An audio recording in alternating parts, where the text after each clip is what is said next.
The Gifford Fire in Central California is now the state's biggest this year, burning more than 82,000 acres. The wildfire is just 7% contained and is expected to keep growing over the next few days.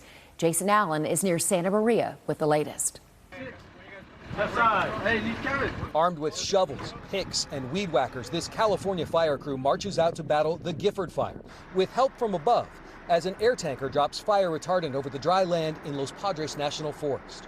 Just to get out there to that fire edge, it takes an extreme amount of work, and you can't just always take vehicles out there. Santa Barbara County Fire's Scott Safechuck says dry vegetation has contributed to the fire's explosive growth. Low humidity, high temperatures, wind influence in alignment with drainages, that just allows for a perfect mixture that creates extreme fire behavior. The smoke that is just hanging in the canyons, not only from this fire, but others across California and Canada, is creating hazardous air quality across the country.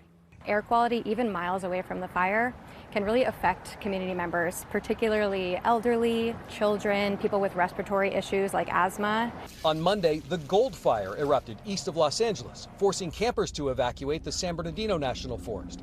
Meanwhile, in Maui, firefighters contained a brush fire after it scorched 33 acres. Residents are already on edge this week as they mark 2 years since the deadly wildfires on the island. PTSD, yeah. We lost our house in Lahaina, so this is kind of scary to us. In Arizona, time-lapse video shows a wildfire in Grand Canyon National Park that's been burning for more than a month. Jason Allen, CBS News, Santa Maria, California.